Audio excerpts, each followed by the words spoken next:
So, right now, we're going to go ahead and just start with introducing yourself. Okay. Share your name, age, gender, and pronouns. Sure. Hey guys, my name is Peter. I'm 37. I go by he, him pronouns, and I identify as gay. Heck yeah. So what brings you joy about being queer, and what do you love most about your journey and your identity? I think what I find the most joy in, as much fear as we're in right now, community. Our community, our LGBT community truly is coming together and having hard discussions about the world and where we are right now in the state of it. There's a lot of fear, but we're able to have difficult conversations, and we are leaning on one another and doing our best to get through this really difficult time. Heck yes. Almost said fuck yes. See, I'm telling you, this is going to be extra fun. So then, navigating challenges. In today's political climate, where trans identities are often under attack, what has been like some of the biggest challenges you've seen, heard, and how are you taking care of your mental health and well-being? Well, I mean, you said truly, I mean, mental health, it's one of those times in our lives where the fear-mongering of this president is unacceptable. He is not a leader. He doesn't stand for us. The fact that this person decides to go out and chooses violence against a community that has done nothing to him is just inexcusable. So the mental health of a lot of my friends, you know, I've had friends who've been hate crimed. I have friends who are really struggling about work, you know, who have worked in DEI programs, who work for the federal government. They are talking about how uncomfortable they are and their next steps into figuring out how to make a living. And for me, I'm an ally and a person who cares, but it hasn't directly impacted me just yet. But in my world of entertainment, so it's one of those things where storytelling, telling the truth, telling people what we're going through and what's happening on the ground is so important. Because at the end of the day, if our voices are out, then who else is going to talk? And the fact is, a lot of my friends truly are people who love other people, who love other human beings, who want the best for ourselves and other people. It's not just for our own community. And so for this president to come out so strongly against us, and for all, and the fear-mongering and his inability to be humane is just unacceptable. It is unacceptable. And I'm at a point where, you know, I am checking in on my people. We have all each other's locations. I do phone calls. I check in. I need to lay eyes on my people to make sure that we're okay, because nobody else is going to do it.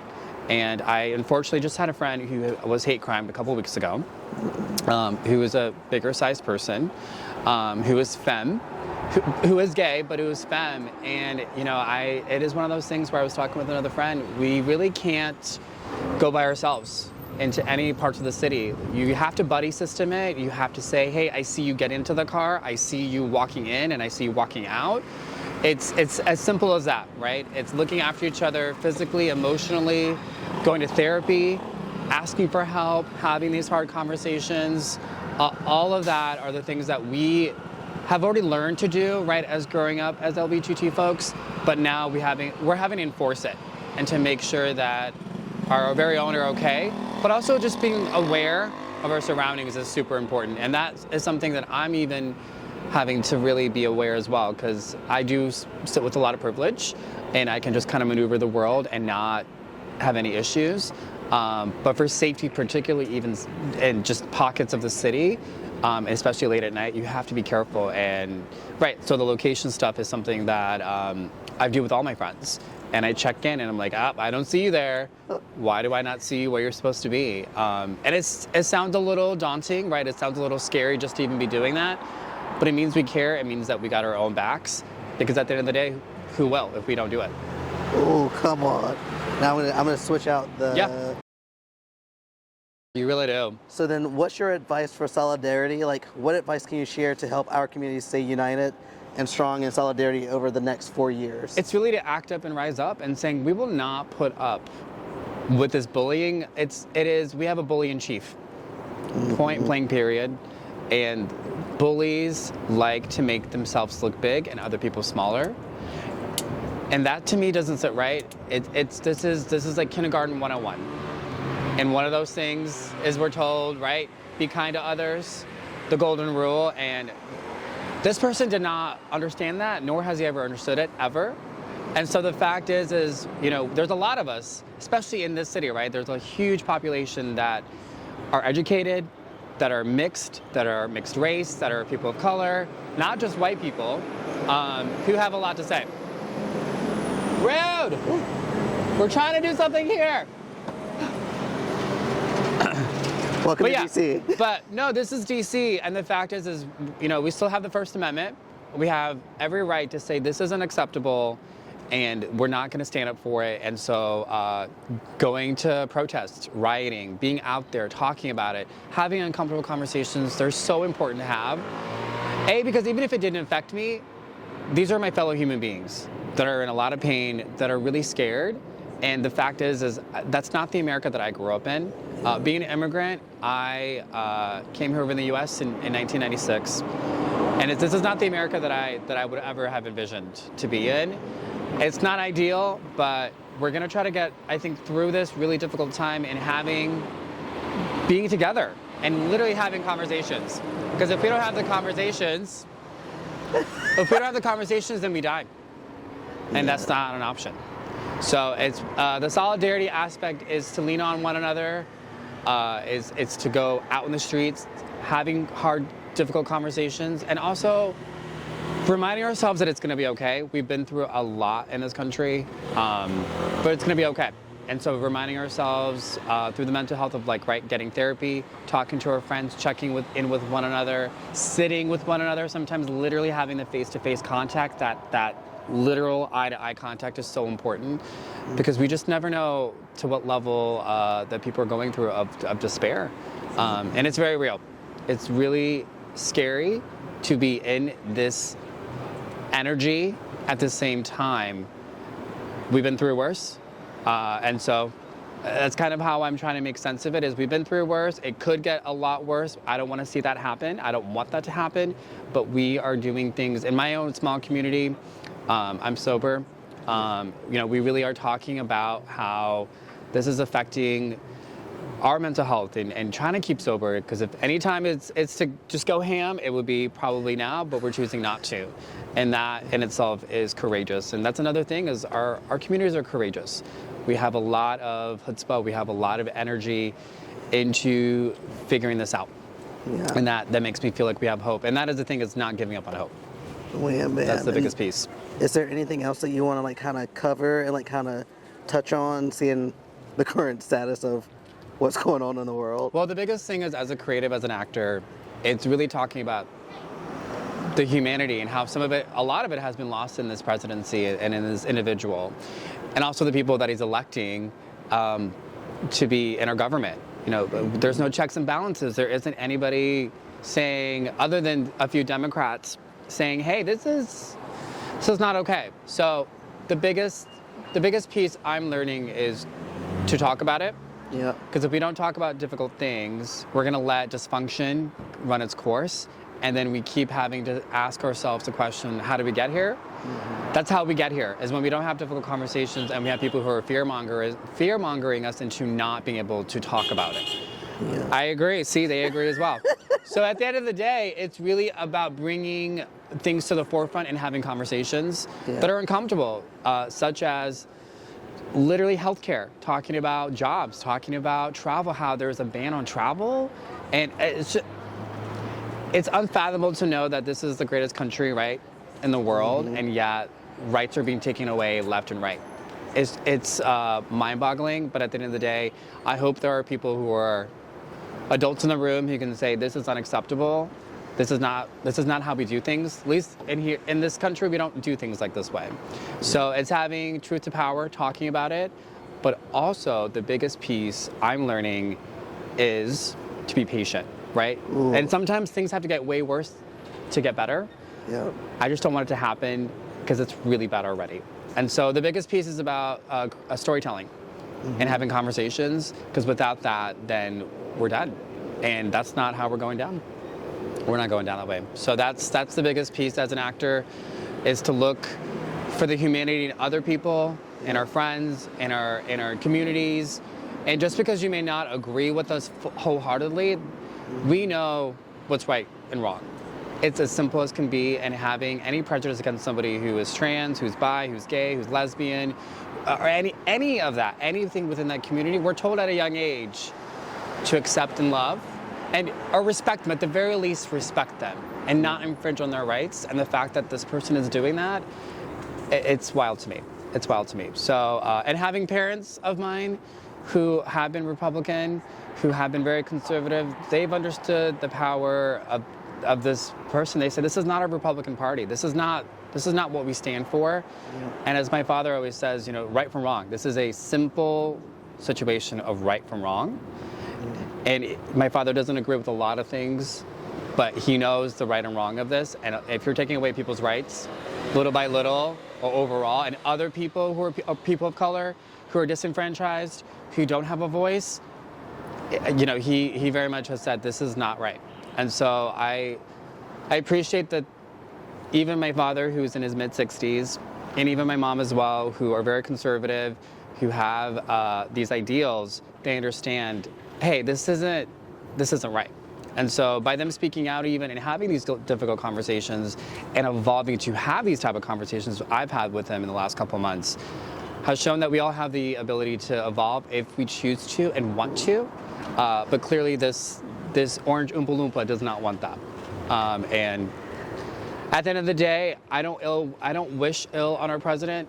I want them to succeed, but they're doing a lot to not have us be there for them, especially when we've done nothing wrong to him. Mm-hmm. So at the end of the day, I pray, as most people would probably pray, that things are going to be okay, but we have to do things to say, hey, this is unacceptable and not okay. So having that dialogue too is really important, because if we're permissive and we let things happen and let things slide, this individual will take more and more out. And at the end of the day, if we're looking at breadcrumbs in our society, especially within our communities, it's not the future that I want for my children either.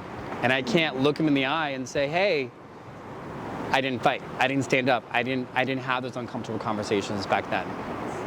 Because it's sad, it could get way worse. So to say overall, in solidarity, it's to have conversations, difficult conversations. It's really to bring light the things that we're uncomfortable with, the things that we're not okay with, and to literally get on the streets and have these conversations, because without it, like I said, we're dead. And so, one, I want to thank you so much for taking this little time out to chitty chat with us and being open and vulnerable with us. And I guess is there any one last thing you want to just say to the people out there? I think the last thing I really want to say is Biden, I'm not the biggest proponent for Biden. I try not to be so political on the left or right or in the middle, but he said you can't just be for your country when it's going your way. Oh, yes. Right? We need to really work on the things that are not working and how to really work with each other. And that's the thing about why, moving here to the US when I was so young, I remember so vividly knowing that we could agree to disagree and that things will be okay, but now we're living in such a polarized time that that's just not the case.